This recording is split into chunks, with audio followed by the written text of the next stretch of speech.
Di sana COVID malah kita nggak boleh pulang. Jadi benar-benar di pesantren, hidup di pesantren, nggak boleh keluar pesantren, nggak boleh pulang ke rumah. Itu nggak Di boleh. pesantren, Di pesantren guru aja. dan santri. Guru dan santri. Oke. Gitu. Jadi benar-benar di dalam pesantren orang luar nggak boleh masuk, orang dalam pun nggak boleh keluar. Seperti itu.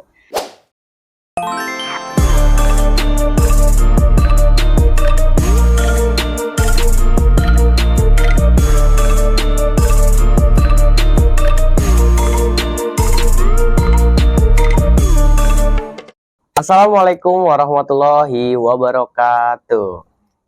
Apa kabar nih semuanya Sobat Duha? Nah, kali ini balik lagi bersama aku Pak Uja. Kali ini kita kedatangan tamu yang menjadi bendahara sekaligus guru di SDIT Darul Hasanah. Siapa lagi kalau bukan Ibu? Konita Lutfia. Ibu Konita Lutfia. Ibu biasa dipanggil siapa sih? Dipanggilnya Miss Konita. Miss Konita. Oh, karena ngajar bahasa Inggris atau Ya, betul. untuk kelas? Untuk kelas 3-4. Kelas 3 sampai dengan kelas 4. Oke, lumayan jauh juga kali. Nah, Ibu, kan masih banyak nih orang di luar sana yang belum kenal sama Ibu Konita. Bisa diperkenalkan dulu kayak Ibu di sini ngajarnya dari kapan? Terus di sini jadi staf apa aja gitu, bisa dikenalin Ibu? Perkenalkan, nama saya Konita Lutfia, SOS. Di sini saya baru bergabung dari bulan Juli 2023. Bulan Juli 2020. Oh, berarti masih ini ya, masih satu. Oh, 1 tahun yang lalu berarti ya? Ya, betul. Oh, oke. Di sini saya menjadi staf bendahara sekolah sekaligus mengajar. Ketika mengajar pertama kali itu bahasa Arab dan bahasa Inggris. Untuk pertama kali. Pertama kali. Cuman sekarang masih ngajar bahasa Inggris. Ya, bahasa Arab. Sekarang cuma bahasa Inggris aja. Bahasa Inggris aja. Ibu kan ini sebelumnya ngajar bahasa Arab juga sama bahasa Inggris sekarang ya? Iya, betul. Itu kapan tuh Bu mulainya Bu? Atau ada perjalanan jenjangnya gitu sebelumnya? Ya, sebelumnya sudah mengajar di pondok pesantren selama kurang lebih 5 tahun. Di pondok pesantren? Pondok pesantren Ummul Qura Islami Bogor. Bogor. Ya. Ketemu lagi di sini guru dari Bogor lagi, dari Bogor lagi. Jadi dulu setelah lulus SMA itu langsung mengajar. Jadi sebelum mengajar di sini, sebelumnya mengajar di pondok. Juga di pondok pesantren. Oh, gitu. Nah, teman-teman, tema pada hari ini yaitu memperkenalkan lagi guru SDIT Darul Hasanah lebih dekat, dan salah satunya Ibu Konita Lutfia. Biasa dipanggil Bu Konita aja, nggak kayak Bu Nita atau Bu Ko? Enggak, Miss Nita aja. Oh, Miss Nita. Jadi anak-anak akrab juga Miss Nita ya? Iya, betul. Miss, aku manggilnya nih Miss Nita. Dipanggilnya Miss Nita, enaknya Miss Nita. Oh ya, Miss Nita, gimana nih cara penanganan anak kelas 1 sama kelas 4? Kan ngajar kelas 1 sampai kelas 4 kan? Ya. Itu gimana cara nanganinnya? Apakah sama semua atau berbeda-beda gitu? Pastinya berbeda, Kak. Pasti berbeda. Pasti berbeda, apalagi kelas 1 dan kelas jenjangnya berbeda sampai kelas 1 dan kelas 4. Kalau untuk kelas 1 kan mereka baru beranjak ke SD, yang mana dulunya bermain-main, di SD sudah mulai serius, agak serius dari pelajaran-pelajarannya, dengan ilmu-ilmunya. Jadi kalau untuk menangani kelas 1 itu kita harus yang namanya mengikuti dulu. Kita harus mengikuti apa yang mereka mau dulu. Ketika mereka udah mulai moodnya untuk belajar naik, konsentrasinya sudah mulai bisa fokus mendengarkan apa yang guru akan sampaikan, baru kita akan mulai. Dan itu akan menjadi fokus mereka lebih baik lagi. Jadi mereka lebih mengerti lagi kalau misalkan di kelas 1. Kalau untuk kelas 4 bisa dibilang kita agak lebih ekstra lagi buat mereka fokus, karena kan kelas 4 udah mulai yang namanya diri mereka tuh udah mulai wawasannya agak luas, lebih luas sedikit lagi. Kebentuk gitu ya, karakteristiknya juga yang di kelas 1 masih malu-malu, masih nurut. Di kelas 4 kan mungkin ya namanya lingkungan kita nggak ada yang tahu, apalagi mereka kan di luar sekolah bagaimana, Sabtu Minggu itu belajar di rumah bagaimana. Jadinya kalau di kelas 4 kita harus lebih ayo kita yang narik jadi gitu. Kalau kelas 1 masih nurut lah. Kalau untuk kelas 4 itu harus lebih ekstra sih. Jadi emang beda banget ya penanganan Beda ya. banget kelas 1. Ditambah juga anak kelas 1 tuh masih banyak yang susah buat ngebaca. Ya, betul. Itu gimana tuh kalau masih susah ngebaca tapi disuruh bisa bahasa Inggris atau Iya. belajar bahasa Inggris? Kalau untuk kelas 1 itu jadi kita harus nulis. Kita nulis di papan tulis. Misalkan tulisannya itu what?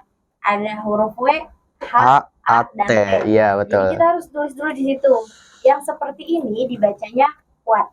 Jadi mereka visualnya ada, audionya juga ada. Kalau untuk kelas kalau untuk kelas 1 jadi sekaligus belajar membaca juga. Oke. Nah, sebelum masuk ke materi kita pada hari ini, teman-teman, kita mau istirahat sejenak dulu. Jangan kemana-mana, tetap di Podcast Duha, podcastnya kita semua.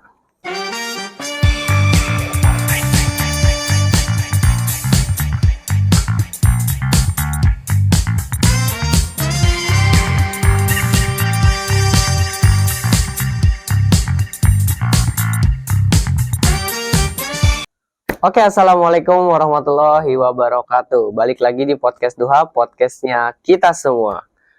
Nah, masih dengan pembahasan kita yang tadi, Ibu menjelaskan tentang kegiatan sebelum masuk ke SD Tegar Laksana. Kan tadi Ibu sebelumnya tuh pernah ngajar di pondok pesantren di daerah Bogor, betul? Nah, itu gimana tuh ceritanya bisa sampai masuk ke situ, terus gimana penanganannya di Ponpes, apakah beda dari pondok pesantren sama di SD ini beda gitu atau gimana? Bisa dijelaskan Ibu? Jadi untuk menjadi guru di sana itu istilahnya ada yang namanya pengabdian. Kalau untuk alumni pondok pesantren dimanapun. Oh, Ibu alumni juga? Ya. 4 tahun menjadi santri Pondok Pesantren Umum Puro. Lalu ada itu yang setara dengan SMA ya berarti ya? Iya, betul. Ada yang namanya itu seleksi pengabdian. Jadi dari 400 santri satu angkatan, satu angkatan saya 400 santri yang terpilih menjadi guru itu sebanyak 22. Salah satunya Ibu. Salah satunya saya. 11 ustadz, 11 lagi ustazah. Jadi di sana itu seleksi pengabdian, nggak bisa yang namanya kita ucap-ucap mau ngajar di sana, nggak bisa. Nggak bisa. Jadi harus ada seleksi dan rekomendasi dari para guru yang ada di sana. Gitu. Jadi kebetulan dilihat track recordnya ini bagus atau enggak, prestasinya bagus atau tidak. Ketika semua syaratnya sudah memungkinkan untuk menjadi guru di sana, tariklah menjadi guru di sana. Gitu. Dan ada minimal pengabdian di sana, minimal berapa tahun. Jadi kita itu seperti dikontrak. Ya, jadi seperti dikontrak. Kebetulan saya dapatnya yang 5 tahun.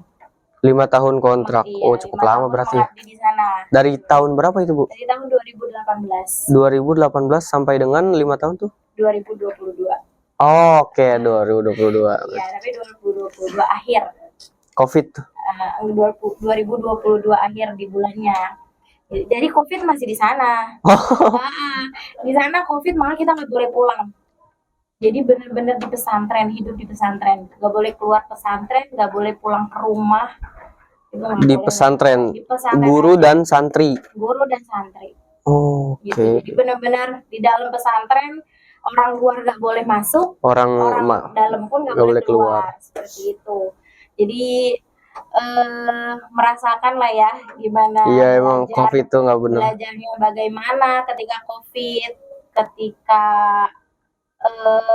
semuanya itu dipakai masker, terus makanan juga terjaga sekali, minuman terjaga segala macam. Jadi kita tahu lah seperti itu. Emang susah ya? Iya, susah sekali. Apalagi saya itu di sana sekalian kuliah.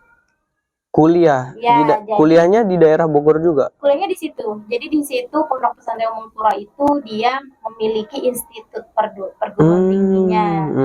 Jadi yang namanya mengajar harus sambil kuliah. Jadi saya alhamdulillah selesai mengajar, selesai kuliah. S1 dong ya. Tapi untuk penanganannya sendiri tuh kan lumayan beda ya. jenjang SMA berarti ya? Betul. Sama anak SD di SD itu udah sana, pasti jelas beda dong. Jelas beda ya Kak. Apalagi ya, saya di sana ngajar SMP SMA-nya. SMP dan SMP SMA. dan SMA-nya. Kebetulan saya wali kelas SMP-nya. Heeh. Kelas 2 SMP saya jadi wali kelas. Namun kelas SMP dan SMA di pondok pesantren itu berbeda dengan karakteristik anak SMP dan SMA di luar. Kenapa seperti itu? Kenapa bisa tuh? Nah, pasti banyak yang nanya kenapa seperti itu. Karena yang namanya anak santri kelas SMP yang baru masuk ke pesantren itu dia akan menjadi kita bisa dibilang suci lagi. Jadi kayak anak SD lagi aja. Gimana? Anak SMP yang baru masuk ke pondok pesantren dari anak kelas 6 SD di luar itu sama aja kayak anak kelas 1 SD lagi ketika dia di pesantren. Kenapa seperti itu? Karena lingkungannya udah beda dari dia yang di luar. Mungkin kalau di luar dia kelihatannya besar. Anak SMP itu kelihatannya udah dewasa. Tapi kalau di pesantren itu belum tentu. Dan kebanyakan anak kelas 1 SMP yang baru masuk pesantren itu seperti anak kecil dilihatnya, gitu. Karena dia baru terbangun lagi lingkungannya baru, dan dia yang paling kecil di pondok pesantren. Gitu. Saya malah belum pernah dengar karena emang dari awal belum. Iya. Betul. Terus gimana tuh Bu? Ibu juga kan pernah jadi santri di situ, jadi sama juga tuh? Sama juga. Jadi waktu kelas 1 nggak tahu apa-apa. Pakai kerudung yang benar seperti apa nggak tahu, cara mencuci baju yang betul seperti apa belum tahu, cara mencuci piring bagaimana yang benar yang bersih gimana nggak tahu. Jadi di sana ada yang namanya pengurus kamar. Pengurus kamar itulah yang membimbing kita, setidaknya dia seperti kakak kita di rumah. Dia yang ngurus segala macam, dia yang tahu jadwal kita apa nih. Hari Senin itu kita jadwalnya muhadatsah. Oke, kita muhadatsah berarti seperti itu. Muhadatsah itu percakapan bahasa Arab gitu. Jadi kan di sana bisa dibilang boarding school. Boarding school yang basicnya itu language bahasa. Sehari-harinya pakai bahasa Arab dan bahasa Inggris. Bahasa Arab dan bahasa Iya, jadi 1 tahun itu kita belajar bahasa Arab dan bahasa Inggris. Ketika kelas 2 itu harus menggunakan bahasa Arab dan bahasa Inggris. Jadi Ibu di sini bisa ngajar bahasa. Iya, karena berkat dari sana. Tapi Ibu, kan kalau saya dengar ya dan saya baca dari beberapa media di sosial media, itu banyak banget kasus-kasus yang terjerat di pondok pesantren itu gimana tuh? Kalau seperti itu pasti ada kesalahan, kita nggak bisa bilang kesalahan sih ya. Semuanya itu pasti kita harus menyalahkan diri kita sendiri. Cumanya penanganannya aja. Oknum-oknum gitu ya. Oknumnya aja. Enggak semua pondok pesantren itu ada senioritas. Enggak semua pondok pesantren itu ada kekerasan. Tapi bagaimana kita sebagai guru, sebagai pembimbing mereka di pondok pesantren itu bisa menangani kasus-kasus orang yang seperti ini. Menanganinya gimana sih kayak gitu? Kan namanya ya anak SMP, anak SMA kan gitu ya. Beda-beda pasti ya. Anak SMP SMA udah ada yang tawuran. Iya. Kalau di sering banget. Iya. Kalau di pesantren itu merokok aja itu termasuk pelanggaran berat sekali. Kalau di luar kan kelihatannya udah lumrah ya maksudnya. Iya. Kadang ngeliat anak SMP juga lalang. Iya, udah pada ngerokok. Ya udah gitu. Cuma kalau di pesantren itu sangat-sangat berat. Jadi makanya saya bilang tadi anak SMP luar dengan anak SMP pesantren itu karakteristik mereka, mental mereka itu memang masih jauh. Mereka berani untuk kalau anak luar itu kan mereka berani nunjukin diri, mereka berani buat melakukan apa yang mereka suka. Tapi kalau pesantren mereka masih bisa dibilang malu-malu kayak gitu. Jadi belum terlalu tereksplor gitu dirinya. Sama juga belajarnya terlalu lebih detail gitu ya. Ya betul. Cuma ya nggak semuanya seperti itu. Bisa dibilang sebagian besar seperti itu. Jadi kalau memang ada yang begitu pun kita nggak bisa nyalahin pondok pesantren ya. Bisa. Karena yang salah itu penanganan dan beberapa oknumnya aja. Iya betul. Yang namanya sekolah kan pasti tidak mengajarkan yang buruk. Mengajarkannya iya baik. benar. Ya, seperti itu aja jadinya penanganannya aja yang kurang baik. Nah, Ibu kan tadi kalau nggak salah lulus dari pondok pesantren tuh 5 tahun sekitar tahun 2018. 2018 dan masuk ke sini 2023. 2023. Itu ibu yang ngapain dulu tuh dari 2018 sampai 2023? Kuliah sambil mengajar itu. Jadi setelah lulus 2018 Mm-mm. di akhir April tahun 2018 itu kita langsung yang namanya siap-siap untuk kuliah. Bulan Juli 2018 itu udah masuk kuliah. Jadi benar-benar nggak ada yang namanya kayak nyari-nyari kerjaan, nggak ada. Jadi benar-benar setelah lulus SMA, setelah lulus Mm-mm. SMA di pesantren, langsung belajar lagi kuliah. Langsung kuliah Langsung lagi. kuliah dengan mengajar itu. Jadi mengajar dari jam tahajud sampai jam 12 siang Mm-mm. zuhur Mm-mm. itu mengajar. Dari jam 1 sampai jam 5 itu kuliah. Oh, cukup Masuk lagi setelah Isya sampai jam 10 malam itu masuk kelas lagi. padat ya, Iya. padat banget ya. Tapi pernah nggak sih jadi guru ngaji gitu di luar, bukan di SDT, bukan pondok pesantren juga, tapi di luar gitu? Kalau ngaji belum sih. Soalnya benar-benar yang namanya pesantren itu kan kegiatannya padat banget ya. Mm-mm. Hari libur aja tetap kita kerja. Tetap kita mengawasi santri-santri. Jadi belum ada yang namanya buat mengajar di luar, belum ada. Jadi emang Tapi rada kita tetap susah ya. mengajar anak-anak kita yang belum bisa lancar ngajinya Emang ya, di agak dalam susah berarti pesantren itu. berarti emang agak susah buat ngambil libur gitu ya. Tuh. Oke. Nah, Ibu buat masuk ke sini nih, gimana caranya? Dari 2023. Ya, Oh, saya masuk 2024, berarti kita beda setahun aja ya. kalian tahu. Nah, itu gimana tuh Ibu bisa masuk ke sini? Masuk ke sini itu bisa dibilang tuntutan. Tuntutan. Nah, ini kalian baru dengar kan ternyata Bu Konita masuk karena tuntutan. Tuntutan apa tuh, Bu? Tuntutan dari Bapak Negara. Bisa Bapak dibilang Negara. Bapak Negara, jadi Bapak saya sendiri nuntut untuk kesini seperti itu. Mengabdi kepada orang lain sudah, sekarang mengabdi di alma mater sendiri. Seperti itu. Tapi ada nggak sih yang dari lubuk hati Ibu gitu, Ibu pengen ikut, nggak ikut ke apa kata orang tua gitu? Ini mah kita podcast ini aja ya, fair to fair aja ya. Enggak sih, karena menurut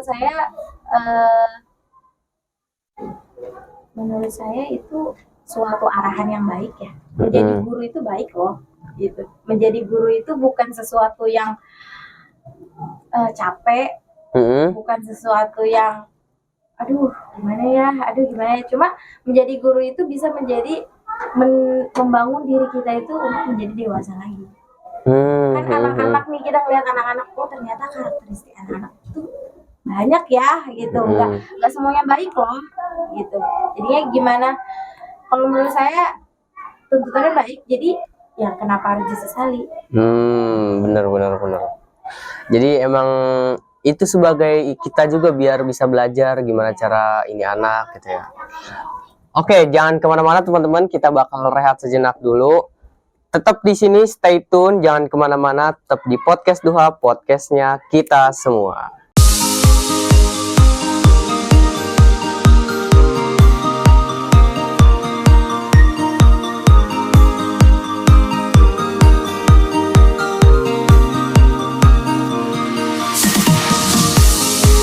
Assalamualaikum warahmatullahi wabarakatuh. Balik lagi di podcast Duha, podcastnya kita semua. Ibu mau ikutin opening dari aku? Balik lagi di podcast Duha, podcastnya kita semua. Ya, siap, 1, 2, 3. Balik lagi di podcast Duha. Balik lagi di podcast Duha. Podcastnya kita semua. Oke, 1, 2, 3. Balik lagi di podcast Duha. Podcastnya Kita semua. Oke. Nah, Ibu masih dengan pembahasan yang tadi.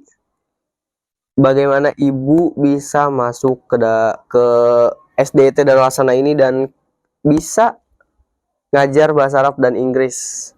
Itu ada nggak sih target Ibu gitu? Kenapa bisa masuk ke sini? Saya mau jadi apa gitu? Itu gimana? targetnya itu sebenarnya ingin menjadikan para siswa-siswa SDIT Darul Hasanah bisa berbicara bahasa Arab dan bahasa Inggris sehari-hari. Itu target ibu sendiri. Target saya sendiri. Jadi pengen anak-anak SDIT Darul Hasanah itu sudah seperti tingkatnya SD internasional. Yang mana sehari-harinya itu menggunakan bahasa Arab dan bahasa Inggris. Khususnya bahasa Inggris ya, yang namanya bahasa internasional seperti itu. Jadi gak ada lagi tuh yang bilang aku, kamu, saya, you, I, kayak gitu kan. Kayak kedengarannya, oh keren juga nih. Kayak nah, gitu. internasional banget gitu Iya, ya. maunya target saya seperti itu. Cuma sedikit demi sedikit di sini juga sudah ada muhadatsah. Apa tuh muhadatsah? Muhadatsah itu pembelajaran percakapan di pagi hari. Oh, yang biasa bahasa Pak Arab. Ilyas Ya, itu. betul. Apalagi sekarang yang dipimpinnya oleh Pak Ilyasa ya. Mm-mm. Itu kan dia bahasa Arab yang basic-basic seperti itu. Itu sebenarnya ketika kita sehari-hari bisa kita praktekkan. Gitu. Cuma ya karena memang anak-anaknya mungkin masih malu ya untuk mempraktekannya dan belum ada tuntutan untuk berbahasa. Kamu harus berbahasa Jadi di sini. susah ya. Ya, jadi ya sedikit demi sedikit yang penting anak-anak sudah tahu selamat pagi apa, selamat siang apa, ketika bertemu dengan teman itu mengucapkannya apa, seperti itu. Nah, ini teman-teman, ini nggak ada divisi misi loh ya. Jadi apa tadi Bu targetnya? Bisa Pingin membuat anak SDIT Darul Hasanah berbicara bahasa Arab dan bahasa Inggris. Nah, itu dia. Itu nggak ada divisi misi, tapi Ibu Konita pingin SDIT seperti itu ya Bu ya. Amin, amin. Terus juga tadi Pak Ilyas, mungkin kita bakal ngundang Pak Ilyas ke sini juga. Nah, Ibu, kan banyak nih orang-orang di luar sana juga yang bercita-cita pingin menjadi guru. Itu Ibu ada pesan-pesan nggak buat mereka tuh? Kayak buat jangan patah semangat gitu. Nah, menjadi guru itu bukan tugas yang mudah. Pasti. Saya pun ngerasain. Sekarang banyak guru yang Gen Z ya. bisa dibilang. Yang mana Gen Z itu emosional moodnya masih naik turun. Cuman kembali lagi ke kita, kalau kamu benar mau menjadi guru, jadilah guru yang baik. Jangan mengajarkan sesuatu yang buruk kepada anak murid kamu. Bagi calon-calon guru yang mau menjadi guru, lebih belajar lagi untuk mengintrospeksi dirinya sendiri, mengatur, memanajemen hati dari dirinya sendiri. Karena menjadi guru itu sesuatu niat yang dari hati nurani. Jadi emang susah banget ya. Susah menjadi guru. Kalau kamu belum bisa ikhlas menjadi guru, mendingan gak usah jadi guru. Cukup kejam ya, kejam ya. Karena balik lagi Kak, ilmu seorang guru itu akan secepat sampai kepada muridnya kalau guru itu dengan ikhlas memberikan.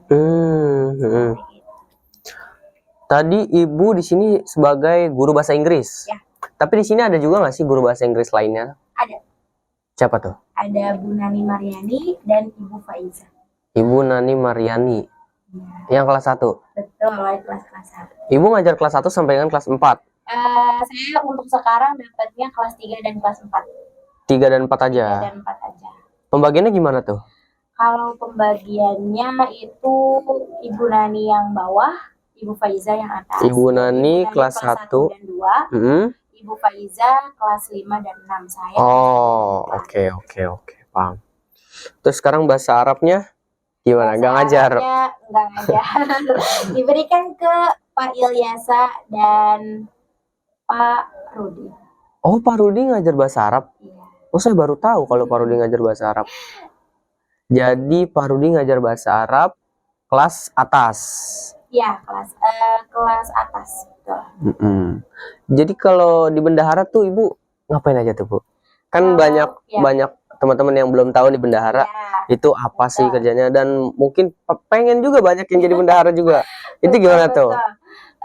Di bendahara itu kita ada 3. Tiga apa? 3 orang yang bertugas di bendahara. 3 orang.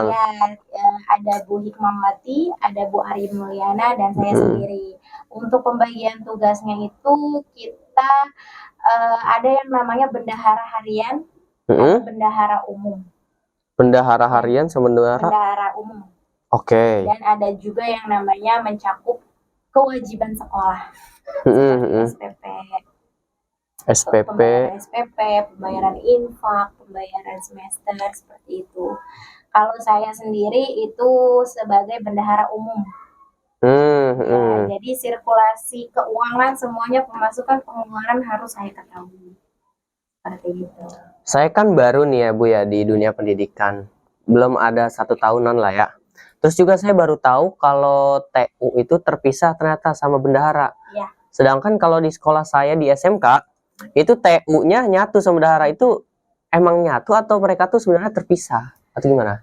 Kalau yang saya ketahui TU itu kalau di pondok pesantren karena seperti ini. Jadi TU ya bendahara. Ada kantor bendahara, ada kantor yang namanya kantor madrasah. Kantor madrasah itu kantor yang mana di dalamnya itu ya untuk mengadmin semua segala berkas Keuangan. Enggak keuangan, berkas aja. Berkas untuk TU. Untuk TU. Jadi administrasi, NISN, ijazah. Kayak operator gitu ya berkas-berkasnya. Itu adanya di TU semua. Kalau untuk keuangan semuanya di bendahara. Jadi untuk keuangan, terus itu kalau seragam? Kalau seragam termasuk ke kita. Ke bendahara. Oke.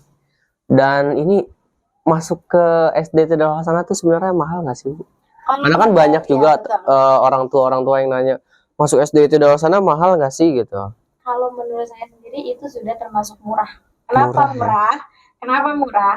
Karena kita ada pembelajaran qiraati dan tahfiz. Kita ada pembelajaran qiraati dan tahfiz dan kita itu full day school. Oke. Nah, kalau kita bandingkan dengan bayarannya, menurut saya itu bisa dibilang tidak sebanding. Karena apa? Full service-nya kita dapat. Dari pagi sampai sore kita dapat. Ilmu dapat, ilmu dunia dapat, ilmu akhirat dapat. Seperti itu. Terus plusnya lagi di sini itu tidak ada, kalau bisa dibilang kita tidak menemukan guru yang galak. Jarang lah. Bahkan nggak ada ya? Ya, bahkan nggak ada karena menegurnya itu pasti dengan ramah. Nah, seperti itu. Jadi kalau dibilang murah.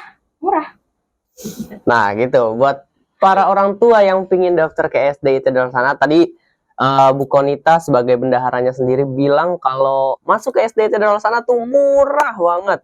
Jadi nggak usah lama-lama tunggu apa lagi gitu. Langsung aja karena kita udah buka PPDB. Buat teman-teman yang mau daftar bisa langsung cek ke akun resmi kita. Nah, Ibu, kan tadi udah ngebahas soal target Ibu, goal Ibu, gimana pengen bikin anak ini menjadi kelihatan kayak anak-anak internasional gitu ya, bisa belajar bahasa Arab, bahasa Inggris, bahasa-bahasa luar. Buat Ibu sendiri ada nggak sih motivasi khusus gitu, motivasi tersendiri yang bikin Ibu bisa sampai kayak gini gitu? Motivasi khususnya untuk diri sendiri pasti ada ya Kak. Motivasi diri sendiri tuh pasti ada. Atau motivasi terbesar gitu yang bikin Ibu bisa sampai sejauh ini? Kalau saya menjadi guru itu motivasinya salah satunya amalnya itu ingin dapat yang mana berbalik lagi amalnya kepada saya. Maksudnya gimana? Saya mengajarkan anak orang lain dengan baik. Pasti ketika nanti saya sudah berkeluarga, saya juga akan menjadi ibu yang baik. Seperti itu. Jadi semua amal yang baik pasti akan berbalas yang baik pula. Oke. Itu dia pembahasan kita. Dan itu juga sekaligus menjadi materi penutup kita pada podcast hari ini. Terima kasih Ibu Konita sudah mau hadir di podcast kita. Saya Huzaifah Patriskulo pamit undur diri dan Ibu Konita Lutfia. Sampai jumpa di podcast kita selanjutnya. Jangan lupa teman-teman buat follow, subscribe, dan share video ini. Dan kalau kalian mau ngundang guru-guru lain, bisa komen di bawah. Saya Uja pamit undur diri. Sekian dari saya. Wassalamualaikum warahmatullahi wabarakatuh.